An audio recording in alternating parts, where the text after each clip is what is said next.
Instagram, media sosial isinya anak muda pada ini John, lagi rame anak-anak muda pada resign. Ada resign ya? Resign kerja, ada yang baru kerjanya, ada yang udah lama gitu. Kan trennya lagi dibikin itu John, nge-record tempat kerjanya, selamat tinggal tempat lama, selamat tinggal teman-teman lama gitu. Tapi emang kan ini kan kemarin beritanya juga apa sih, berita resign itu? Gue sempet juga tuh lewat tuh di timeline gue tuh. Ramai resign ya, berbondong-bondong orang resign. Gelombang resign. Gelombang resign. Gelombang resign kita nyebutnya, ya. Tapi bingung juga sih ya. Iya, kenapa ya? Dapat kerjaan susah tapi kok banyak yang resign. Ini kali John ya. Ya kalau yang gue tangkap mah kali ya nggak sesuai sama yang dia mau. Kayak misal dia sekolah atau kuliah gitu ya, jurusannya apa tapi keterimanya jadi apa. Terus misalkan dia kesenangannya apa nih, misalkan kesenangannya dia soal videografi misalkan itu, tiba-tiba dapatnya mah jadi orang marketing, orang apa, nggak sesuai lah. Nggak sesuai apa yang dia harapkan, keilmuan yang diambil gitu. Nah misalkan gitu ya. Tapi kan biasa ya kayak gitu, ya kan Jon? Nah kita aja, kita sekolah otomotif. Ya. Waduh, muat nggak nih? Muat kayaknya, muat. Muat, friend. Oke. Makasih Mbak. Segar. Oh, buat itunya? Oke, ya makasih. Ngopi-ngopi, friend. Nyore nih. Nyore.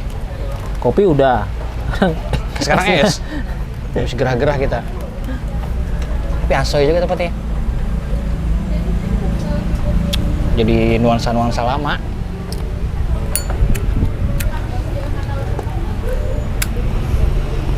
Tadi nyambung lagi. Ya gitu, John. Nggak sesuai sama jurusannya. Kayak kita kan otomotif. Kalau gue masih agak nyambung lah. Pernah kerja di pabrik, jadi maintenance. Iya. Masih agak nyambung. Lo kan pernah Juga kerja di otomotif. Jadi otomotif, terus pernah kerja di kebencanaan. Kebencanaan malah. Ya, itu menurut gua Malah jauh banget tuh. jauh. Iya jauh sih. Tapi ya kehidupan. Kadang kan itu biasa lah kayaknya ya. Nggak sesuai harapan tuh kayaknya. Atau nggak sesuai cita-cita. Lah buktinya gua aja kan masuk sekolah tuh. Kita nih jurusan otomotif. Kan gua dulu nggak kepengen. Orang tua gua yang masukin. Sini aja nih, otomotif. Tapi rata-rata kasusnya emang gitu, John. Kalau di zaman 90-an ya, maksudnya kelahiran 90-an ya. Nah, tahun-tahun 2000 lah ya sekolahnya ya. Iya. Kan kita ini kan kelahiran 90-an. 90-an, 80-an ya kan. Kayaknya kasusnya kayak gitu, orang tua tuh yang ngarahin kan. Ya. Udah nih, sekolah otomotif aja, sekolah ekonomi aja, manajemen aja. Ternyata kita semua ya ini nggak dibilang korban juga sih, gue bilang ya mungkin Lebih kepada apa? orang tua menganggap bahwa lu kalau kesini tuh bagus gitu kali kan, nggak ada orang tua yang pengen anaknya jelek. Nggak bagus ya. Atau kalau gua tanya dulu orang tua gua, biar lu masuk STM atau SMK pada waktu itu STM ya, biar langsung dapat kerja, Iya, biar punya langsung. skill. Tapi gue nih ya ngomong-ngomong, sebenarnya gue kan kejuruan waktu sekolahnya kejuruan. Gue kuliahnya manajemen, Malah beda ya. malah beda. Gue Susah. kuliahnya manajemen, makanya gue bilang sih biasa sih bagi gue, kayak jumpalitan kayak gitu, pindah-pindah muter-muter. Jurusan misalkan gitu ya. Iya, kayaknya kan gue ngerasain bahwa otomotif ke manajemen itu waktu itu pemahaman gue sih kayak berbeda gitu ya, 360 derajat. Tapi ternyata di dalam apapun ternyata butuh manajemen juga kan. Jadi sebenarnya nggak ada ilmu yang Nggak berguna. nggak berguna sih menurut gue. Ya balik lagi kepada kita ya. Iya. Kita dapat nih keilmuan itu, kita mau implementasinya buat apa? Memaknainya kan gitu.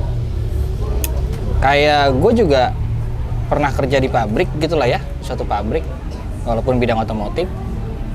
Tapi akhirnya ngerti manajemen. Sampai sekarang gue ngerti buat mengelola usaha, misalkan gitu ya. Manajemen, walaupun implementasinya antara otomotif dan usaha yang satu lain beda lagi gitu. Tapi sama-sama tahu manajemen. Terus usaha sekarang bidang retail, lain lagi. Tapi butuh manajemen. Tapi butuh manajemen. Butuh manajemen. Tapi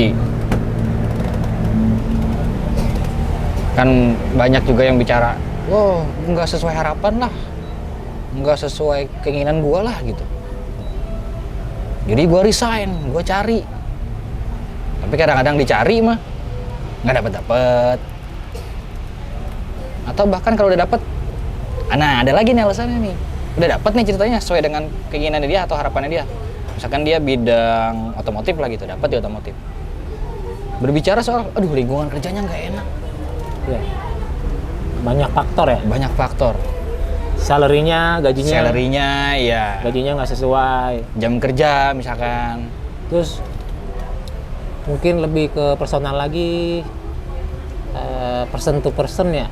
Kayak dia nggak serak sama bosnya, sama atasannya. Sama gitu. atasannya atau sesama teman kerjanya. Itu kenyamanan kerja sih sebenarnya. Ya. Tapi kan banyak menjadikan itu jadi alasan, Li. Iya sih. Bingung juga sih. Tapi kalau misalkan generasi sekarang tuh disebutnya generasi apa sih? Kalau kita kan generasi apa ya? Generasi Y ya. Ya. Generasi Y. Terus Sekarang di tahun berapa sampai tahun 2000-an ada sebutan baru. ada generasi Z. Ah. Nah generasi sekarang tuh nggak tahu nih, gue namanya apa nih, kurang update nih. Apa? Tapi gue pernah gue ini John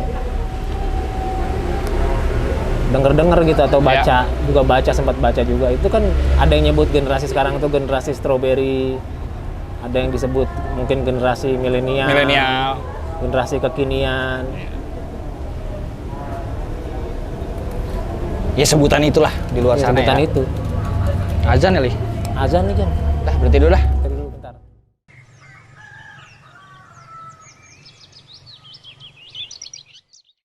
Azan dulu tadi. Tapi emang sih ini gue baca nih John ya, gue ngeri salah nih. Ada artikel. Ada artikel nih, generasi Y itu lahir di tahun 81 sampai 96. Generasi Z itu lahir di tahun 97 sampai 2012. Sampai 2012. Nah, yang makin muda lagi kemarin ini belum kebaca nih generasi apa disebutnya. Belum terdeteksi. Iya. Kita kan masuk di dalam kategori generasi Y kan. Generasi Y masih kita. Makanya gue bilang tadi Z aja kadang-kadang kan, apalagi yang generasi sekarang yang masih muda-muda banget kan. Yang baru-baru besar lah ya, baru lulus misalkan Baru gitu, lulus sekolah. masih fresh graduate. Fresh graduate. Itu aja kayaknya masih apa ya, menurut gua kadang-kadang perselisihannya masih di dalam dirinya tuh masih mood. Bicara soal mood lah. Ya. Kerja tuh kalau lingkungan nggak enak bikin mood nggak enak. Itu aja jadi permasalahan tuh soal mood. Gue punya temen tuh, friend. Doi ini umurnya sekitar 19 tahun. Baru lulus banget ya? Ya baru lulus lah, belum lama. Di tempat kerja gua, nah dia kan megang handphone nih. Ini dia ngeliat baterai merah tuh sebel banget. Baterai handphone merah doang? Baterai handphone merah sebel banget, cuman dia malas ngecas. Lah. Gimana itu? Iya. Nah, yang maksud gue yang aneh tuh, bagi dia baterai merah tuh kayak ini, kayak ngeganggu mood kerja ketika dia ngeliat handphone baterainya merah tuh. Duh, kok merah sih? Nggak nyaman gitu? Nggak nyaman. Tapi ngecas males. Gue bingung tuh apa agak di dalam pikirannya tuh, kenapa itu? Apa yang tersirat dalam pikirannya tuh? Aduh. Beneran itu kisah nyata, ada yang kayak gitu. Ada kayak gitu ya? Tapi aneh juga ya. Soal baterai doang bisa jadi bikin mood nggak enak. Iya, kata dia vibes kerjanya jadi nggak enak. Vibes. Nah tuh, gue tuh agak ramai tuh di pikiran gue soal vibes. Nah sekarang ngomongin vibes. Kayak kita misalkan di sini nih, vibes-nya jadul gitu. Iya, vibes-nya ya. Iya, gitu kan ngomongin vibes. Jadi kayak mood gitu ya. Kayak mood. Gue akuin sih, secara pribadi pun vibes itu pasti bikin lu nambah terangsang secara nature ya. Nah. Tapi kan bukan itu kan hanya salah satunya kan. Maksud gue di antara faktor-faktor lain yang bikin lu mood gitu atau vibes-nya bagus. Ya kalau tempatnya pun enak, kalau lu suasana hati lu lagi nggak enak kan yang tetap aja. Ya vibes itu kan suasana ya, Bre. Iya. Kalau suasana hati lagi nggak enak gitu, lagi ada masalah kan, mau lu di tempat yang gimana pun ya nggak enak kan. Karena balik lagi ke diri lu. Kalau gue sih gitu. Jadi gue pribadi suka nggak masuk tuh kayak pikirannya gini, misalkan gue kerja capek nih segala macam, terus kan butuh refreshing lah, ya kan, liburan misalkan gitu. Gue malah tipikal orang yang nggak bisa tuh berangkat liburan dalam kondisi misalkan punya masalah. Misalkan lagi semrawut gitu. Iya, nggak bisa gue liburan tuh ya berangkatnya harus memang lagi tenang, hati gue lagi enak, lagi enjoy. Gue bukan tipikal orang yang kalau lagi banyak masalah gue liburan deh gitu, ke gunung, ke pantai gitu, atau gimana. Kan mereka kan menamakan hal itu kan hari ini kan healing. Kan? Tapi bagi gue mungkin berwisata lah, kalau bahasa gue berwisata. Tapi gue tipikal orang yang nggak bisa, John, berangkat tuh dalam kondisi hati yang gak enak. Gue malah nggak menganggap berwisata tuh jadi kayak tempat ngobatin gitu. Iya. Healing itu kan artinya pengobatan kan, penyembuhan atau menormalisasikan gitu. Healing. Gue nggak cocok tuh di gue gitu. Atau bagi gue ya, kalau gue ini pribadi gue gitu ya, kadang-kadang gue memaknai itu sebagai pelarian aja sih kali ya. Mungkin kalaupun memang dipaksakan kayak kesannya pelarian. Kesannya pelarian. Jadi lu nggak mau menyelesaikan masalah ini, gue lari dulu deh. Iya. Jadi kesannya pelarian menurut gue. Kalau gue pelariannya lebih ke tidur sih. Sama makan ya. Tapi beneran, gue tuh pelariannya lebih ke tidur. Tapi ngomongin cita-cita, John, lu dulu cita-cita jadi apa dulu? Kagak ada, beneran. Kagak ada. Dari zaman kecil? Ya zaman kecil itu kan semua orang tuh menurut masih berimajinasi lah. Iya, maka gue ingat lah, mungkin gue gitu dari kecil ketika SD gitu ditanya cita-cita jadi apa, mau jadi tentara. Ya. Pas SMP ditanya lagi cita-cita mau jadi apa, mau jadi dokter. Kan kalau gue sih jujur gue orang yang kayak berubah-berubah gitu. Iya. Terus SMP kelas berapa gitu suka, lu tahu gak sih buku tahunan tuh, ngisi buku tahunan ya. Terus ada kesan-kesan gitu. Terus tiba-tiba ngomongin seni gitu. Season kayak ini. itu ya, kayak menjadi seniman gitu kan. Iya. Udah mulai enggak dengan seni itu ya. Tapi gue yang gue bilang, gue nggak jelas sih. Gue pengen jadi apa tuh nggak jelas. Karena gue nggak tahu kenapa kayak gitu. Ya mungkin kan masa kecil. Kalau gue sih ya kadang-kadang anak kecil tuh tempatnya meniru. Iya. Iya kan. Lu misalkan ngelihat tentara ya, gue pengen jadi tentara gitu. Karena tentara tuh rapi, bagus gitu misalkan ya. Gue pengen jadi pilot karena dia bisa terbang. Bisa terbang. Nah, gitu. Iya. Dulu pasti orang pengen jadi pilot tuh karena menganggapnya dia kan ngendarain pesawat kan. Ya, apalagi misalkan gini John, kita kan zaman kecil lu main di lapangan misalkan nih, tiba-tiba ada kapal lewat, kapal minta duit. Gitu. Itu anak-anak 90-an banget. Nah, itu tuh. Kalau kapal lewat tuh, kapal minta duit. duit. Itu. Gue termasuk orang yang ngalamin karena kan dulu gue tinggal di Jakarta kan, maksudnya di Jakarta Timur, di mana sering banget tuh John Apa? kapal pesawat tuh. Pesawat lewat. Oh, karena deket Halim. Halim. Iya. Oh, benar. Deket Halim. Jadi kayaknya deket banget tuh pesawat tuh. Ya gitu, teriaknya gitu. Minta duit. Berarti anak situ juga banyak yang bercita-cita jadi pilot kali ya? Iya. Punya banyak duit sebenarnya cita-citanya kalau gue bilang sih lebih kepada banyak duit tadi. Duit lagi. Iya, banyak duit. Secara nggak langsung ya. Tapi deh setelah lu ibaratnya, ya mungkin kan setelah lulus, kita apalagi jurusan misalkan jurusan otomotif ya, pasti kan kepikiran, gue mau jadi kerja di bengkel Bonafit nih. Cita-citanya berubah, bukan menjadi profesi, tapi lagi. menjadi misalkan gue mau menjadi posisi ini. Pernah nggak lo kayak gitu? Pernah sih. Jadi, tapi kalau gue bilang ya, itu juga karena lingkungan juga sih John. Karena Balik maksud lagi gue nggak ada, bener ya. Gue mungkin teman-teman di yang nonton nih, mungkin ada ya yang memang dari kecil tuh pengen jadi sesuatu gitu, pengen jadi apa. Gue enggak. Karena gini, misalkan gue SMP tuh di Jakarta tuh masih. SMA gue pindah kan ke Depok. Gue SMP negeri, SMA gue harapin gue pengen dapat negeri juga dong. Ya. SMA gue coba di SMA 1 waktu itu kan SMA 1 kan topnya lah di Depok ya. Gue tes di situ gagal. Terus akhirnya gue pindah nih. Tes di SMA 5 kan, di Sawangan. Masuk tuh gue. Udah masuk tuh ya? Masuk tuh, ya kan, bisa gue di SMA 5. Wah happy kan, negeri gitu. Dapat negeri nih. Karena cita-cita gue pengen kuliah yang tempatnya bagus lah. Nyokap gue pas lagi di sekolahan tuh di SMA 5 masih awal-awal ngurusin. Kalau daftar tuh ya? Awal-awal daftar, ngurusin masalah pendaftaran. Ada ibu-ibu nih nanya kan, ibu anaknya cowok apa cewek? Ya. Cowok anak saya gitu. Wah kalau cowok mah lebih baik masukin SMK bu. Di Depok ada SMK yang bagus. Oh, asal muasalnya gitu tuh. Asal muasalnya gitu.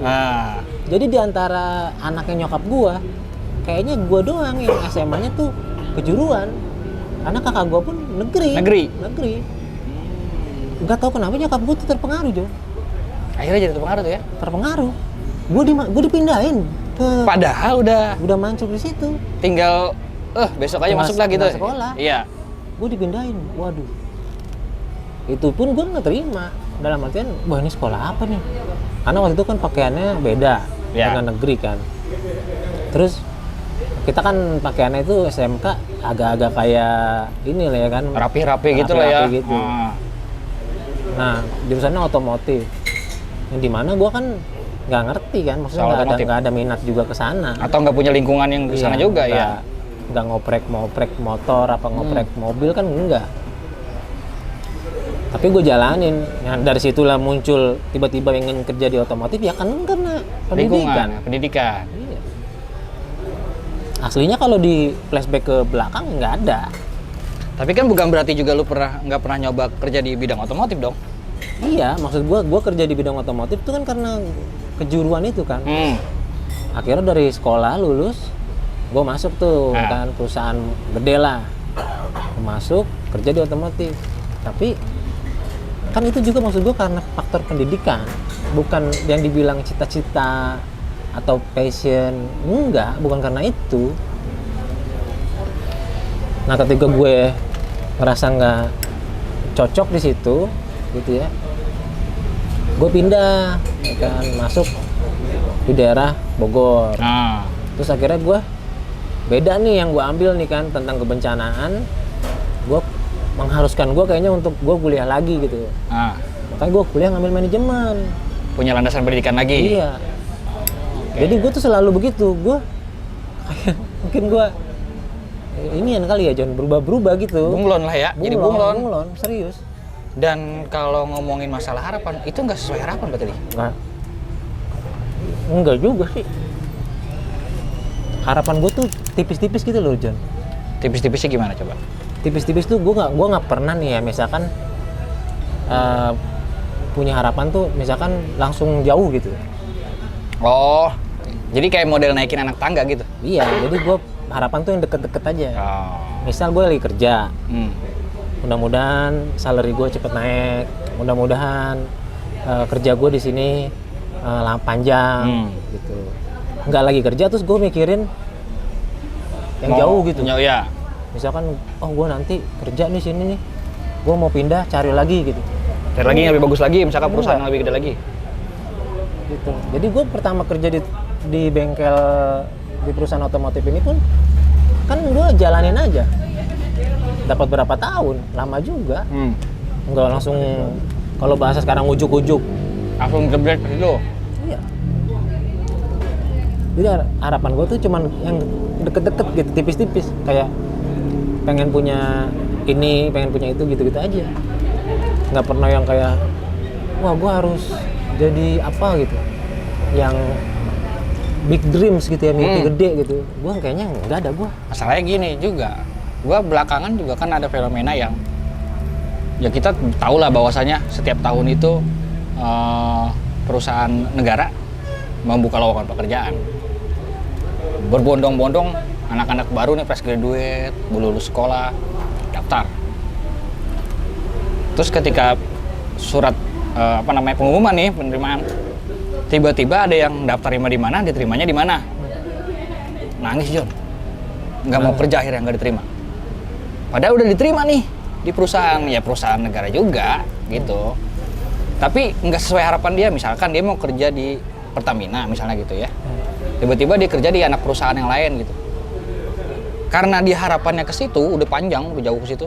Cuma diterimanya di sini. Yaudah akhirnya ini pun nggak diterima. Dia malah murung gitu. Nggak sesuai harapan gue nih ternyata.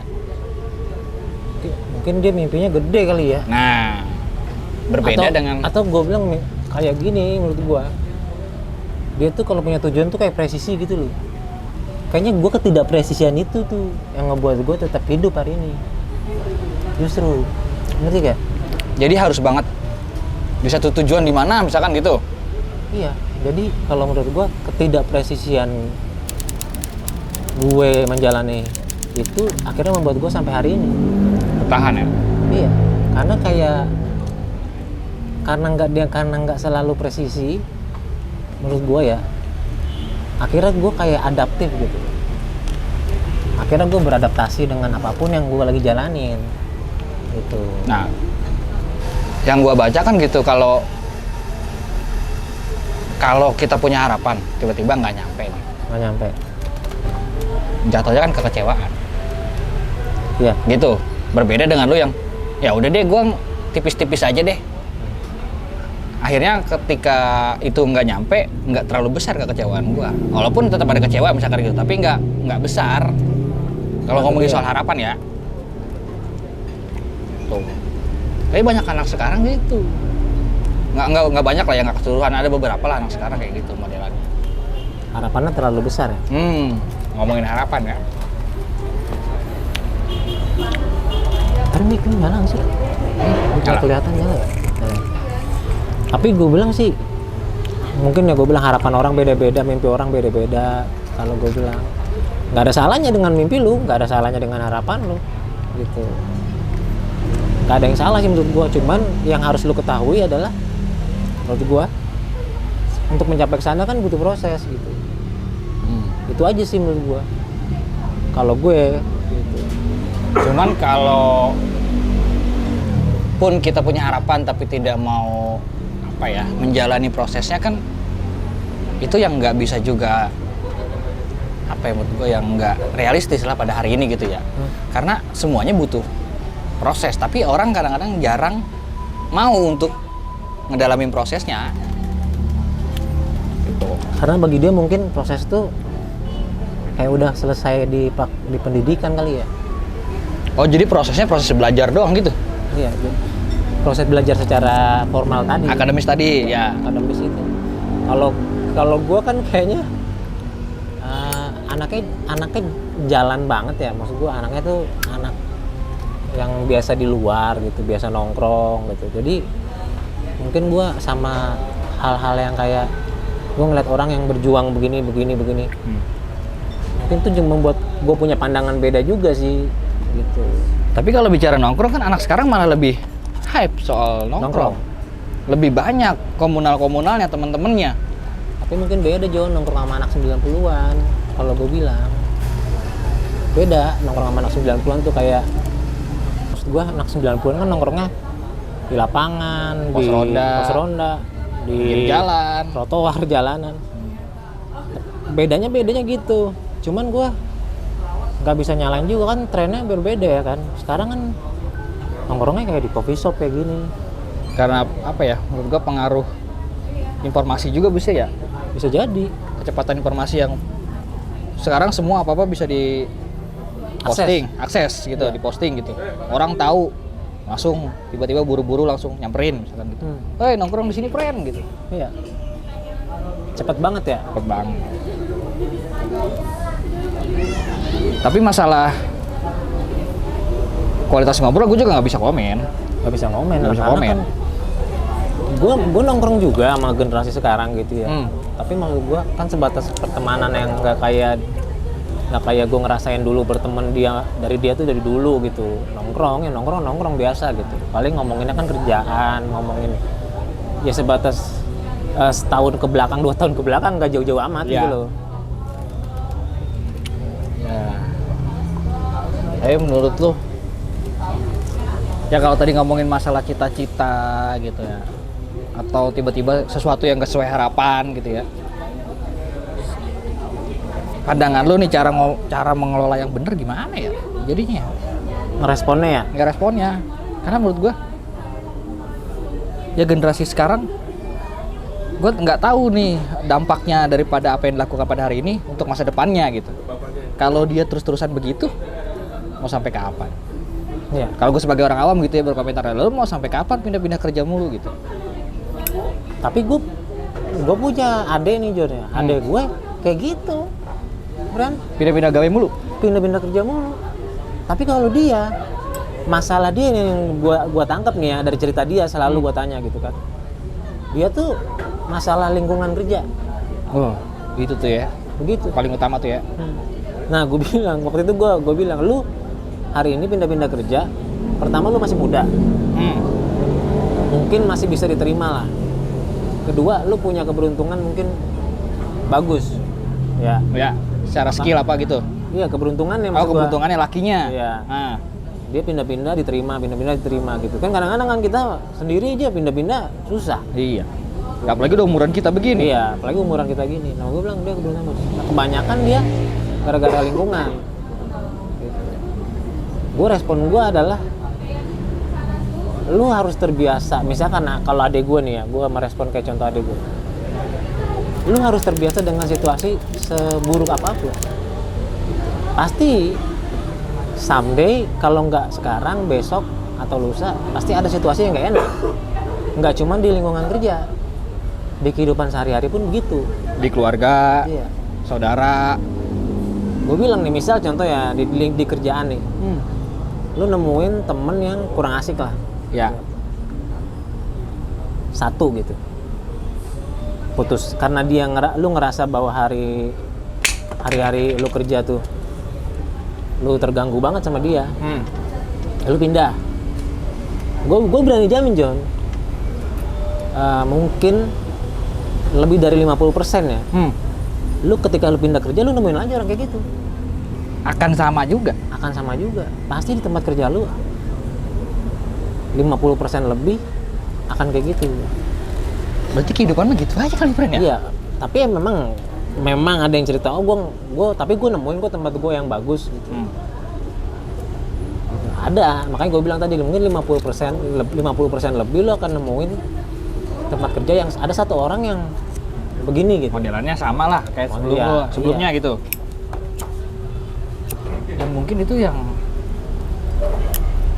kita harus rela terima kali ya. Iya, kalau ya makanya gue bilang tadi gue lebih kepada lu pasti nemuin situasi sulit atau situasi yang nggak enak, nggak cuma kerja. Maksudnya lu sehari-hari berkehidupan pun begitu. Berarti kan menurut gua kan harus ada yang kalau lu ketemu itu lagi berarti kan lu harus berdamai dengan situasi itu kan. Iya. Itu yang harus diurus Mas. Berarti kan menurut gua titik baliknya adalah kepada diri lu sendiri. Iya. Nah, kalau misalkan itu alasannya lingkungan kerja. Tapi kalau alasannya gaji, dia membayar salary nggak sesuai dengan akademis dia, sekolah dia gitu. Dia membayar salary nggak sesuai dengan job desk gitu. Nah itu balik ke lu sih menurut gua. Itu balik ke lu. Gua nggak bisa salahin juga ya, karena misalkan dia menganggap bahwa gua nggak pantas nih dibayar segini gitu. Ya itu balik ke lu. Lu silakan boleh cabut sih menurut gua, karena menurut gua nggak bisa nahan orang juga kalau orang punya prinsip kayak gitu kan. Kalau orang punya prinsip, gua akademis gua nyampe di sini nih. Iya. Harusnya standarnya segini misalkan gitu ya. Iya.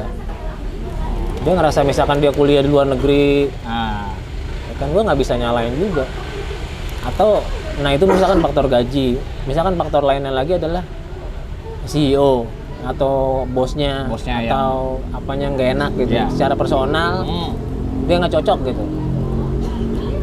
Ya itu gue juga bilang, ya gue saranin untuk lu pertimbangin sih. Jadi gue bilang gini ya, masalah resign keluar kerja itu hal yang biasa Ruth. Tapi apa dulu problemnya gitu. ditanya dulu apa problemnya. Apa dulu problemnya? Kalau problemnya juga yang dalam artian gue sepele kan lucu. Kalau misalkan cuma karena teman-teman yang karena satu teman yang wah nyebelin banget doang, itu resign. Lucu juga ya. Lucu juga. Di sekolahan kita nemuin kok. Iya, di lingkungan aja ada. Iya. Ya di lingkungan ya. Iya, pertemanan gitu ada. Iya. Tapi kita di RT-an ya. Kadang-kadang ya udahlah gitu. Kita ya udah aja gitu. Pasti ya, kita juga di RT-an kan gitu ya. Ada tetangga pasti yang nyebelin misalkan gitu ya. Iya. Kelakuannya ada aja gitu, pasti aja. Bicara soal lingkungan. Ya berarti balik lagi lah, tanya lagi kepada diri sendiri ya. Ya, mungkin buat tapi nanti menurut gue sih ya, gue juga kan soalnya ngalamin fase itu ya, ada di lingkungan gak enak terus pengen resign. Iya. Terus tiba-tiba resign lah gue gitu. Gue kan mengalami fase yang gue harus kerja di mana lagi nih, sedangkan umur gue udah mentok. Nah kan gitu. Berarti menurut gue kalau lu memang udah sekiranya gue nggak bisa nih untuk ke ranah dunia pekerjaan lagi misalkan gitu, pekerjaan yang misalkan formal gitu ya, apa di kantor apa di apa gitu. Kalau gue kan lebih kepada gue coba gali potensi diri gue deh. Ya. Nah potensi minat gue di mana adanya. Gue seneng ngegambar misalkan gitu, gue seneng moto, ya udah gue coba gali di situ gitu. Gue seneng berdagang misalkan gitu, ya udah gue gali potensi gue di situ. Coba gue telusurin lebih dalam, ini dagang kayak gimana sih? Terus apa sih tren dagang zaman sekarang kayak gimana sih? Terus dikulik gitu. Nah itu kan menurut gue bisa jadi satu opsi peralihan. Iya. Kalau misalkan lu udah tuh kerja bertahun-tahun, terus pengen punya pendapatan lagi, tapi umur lu udah mentok. Gitu kali ya opsinya. Ya setuju sih soal itu. Makanya kalau gue bilang ya, pendidikan akademis tuh kita butuh. Ya misalnya penting gitu. Tapi ternyata di sisi lain lu butuh soft skill gitu. Kayak misalkan lu senengnya digambar, lu coba untuk ikuti komunitas gambar atau masuk mempertajam tentang ilmu soal gambar. Itu lu seneng bahasa, lu les 2 bahasa, 3 bahasa gitu kan. Jadi ada soft skill yang lu asah di luar daripada pendidikan akademis gitu ya. senang musik, senang fotografi, videografi gitu. Ngulik di situ. Ngulik di situ. Karena menurut gua zamannya udah gitu tuh. Zaman itu sekarang pekerjaan banyak yang dulunya kita nggak tahu tuh ada pekerjaan itu lah. Ternyata ada pekerjaan itu. Ada pekerjaan itu. Mungkin bagi gua aja sendiri, gua kan anak 90-an nih, yang maksudnya nggak tahu bahwa ternyata ada loh pekerjaan yang kerjaannya tuh jadi voice over, Oh, pengisi suara. pengisi suara gitu. Dimana dulu Informasinya belum ada tuh di kita. iya John, nggak ada John, serius gua. Iya. Kita tuh anak, mungkin ya teman-teman juga mungkin bisa membetulkan atau menyalahkan ini. Kalau gue sih pribadi ngalamin dulu tuh kerja tuh ya di sini nggak ada tuh pekerjaan yang kayak kreatif tentang voice over. Band-bandan nggak ada, musik tuh nggak ada gitu. Tapi soal voice over belum ada Nggak informasinya. ada. Iya, seni lukis itu udah ada gitu ya, seni rupa udah ada, tapi nggak dengan Salah satunya keahliannya itu tuh. Itu gue makanya pas belakangan tahun ini gitu Baru ngeh gitu ya? Iya, baru ngeh. Ternyata ada pekerjaan itu dan dibutuhkan. Dibutuhkan. Ternyata yang selama ini gue tonton dulu di televisi tuh kayak iklan-iklan itu, Itu pekerjaan itu. pekerjaan. Terus nonton film kartun tuh, Yang isi dubbingnya. dubbingnya, itu kan termasuk pekerjaan voiceover kan? Iya. Dan gue nggak pernah kepikiran bahwa itu adalah bentuk sebuah pekerjaan, John. Karena pada saat ini, sampai saat ini, sebuah iklan, misalkan iklan apa, iklan minuman atau minuman kemasan lah gitu ya, atau apa gitu, masuk ke media YouTube, televisi atau media sosial, itu ada yang ngisi suaranya tuh ya. Biasanya itu pekerjaan voice over. Itu dibutuhkan sekali tuh untuk, berarti sekarang bidangnya apa, Bang? Marketing ya? Mungkin Marketing lah ya. marketing. Tapi maksud gue gini, kalau gue sih menangkapnya bekerja tuh di mana aja lah. Kecuali lu mungkin orang yang ambisi dalam artian gue harus di sini, pekerjaannya ini karena mimpi gue ini, ya mungkin gue juga nggak bisa nyalain, John. Tapi kalau misalkan ada orang yang lebih fleksibel untuk menangkap bahwa apa yang di depan gue itu yang gue ambil gitu, ya itu dia juga nggak salah juga orang yang kayak gitu. Jadi menurut gue itu kan bentuk kompromi kan. Iya. Benar. Ya kan bentuk kompromi. Kompromi Jadi dari sendiri. iya, karena menurut gua daripada kekecewaannya lebih dalam, dia kompromi gitu. Mungkin itu yang gue bilang, makanya gue berkali-kali lah mungkin ngomong sama lu, itu bentuk kedaulatan lu sama diri lu gitu. Kalau lu berdaulat tuh bentuknya itu keluarnya bentuk kompromi, bentuk berdamai dengan diri kita sendiri.